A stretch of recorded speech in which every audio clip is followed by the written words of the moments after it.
is discipline in your own half in particular something that does need to be ironed out? I have it as 54 points across the last 3 games from penalties alone.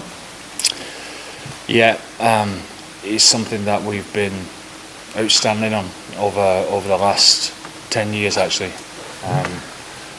But certainly in that amount of time that you're saying there, it's not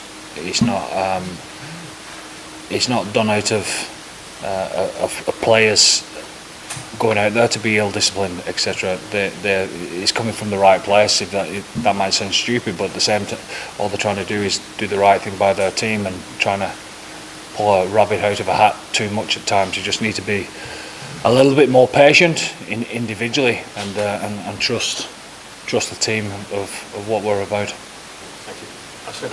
Yeah, Andy, what did you make of Jack Crowley's performance overall? Some good stuff, and some real good stuff actually, and then some bits that you'd obviously like to tidy up, like everyone else. You always ask a question about an individual, and I have to answer that question, but at the same time, it's a team game, isn't it? You know, everyone either does some good stuff or some bad stuff, so it wasn't just Jack. And obviously you had Prendergast coming off the bench as well to make his debut. I thought he was excellent. I thought he was really composed. Playing your first cap in that type of position, in that type of situation, I thought he was really composed, played at a nice tempo at the line, and started to make things happen. That just shows what type of character he's got. Andy, you mentioned that a couple of guys were maybe a little bit lucky to keep their places. Did you get the response you wanted? In parts. I think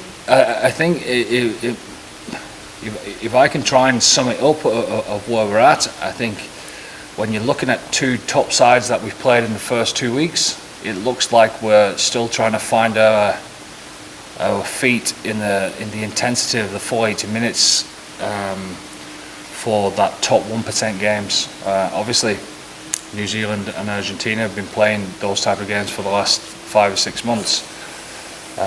It looks like our lads, some of them, are a little bit shy of that type of intensity. Hopefully we're building through this month, and we'll see the best of us in the next 2 games. We looked.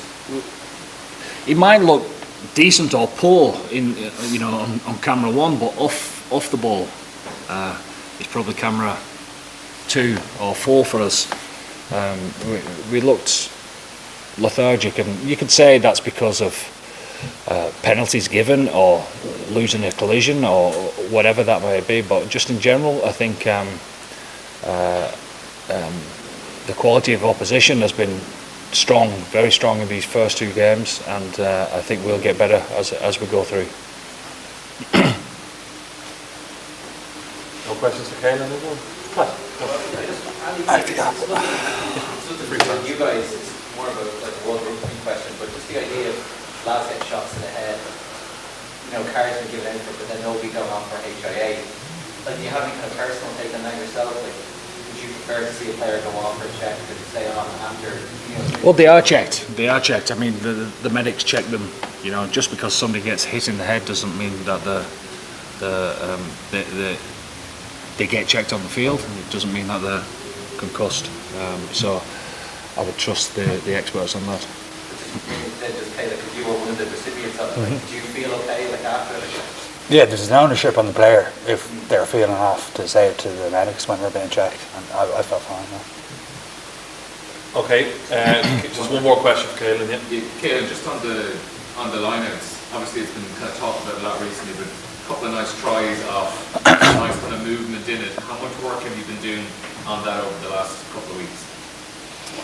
The line-out leaders do a great job there. Paulie has them meeting a couple of evenings a week for an hour plus, put a lot of time into it, and yeah, it comes to fruition, all the work they do. It's been a strength of ours for a number of years, not just the last little while, so they do great work there.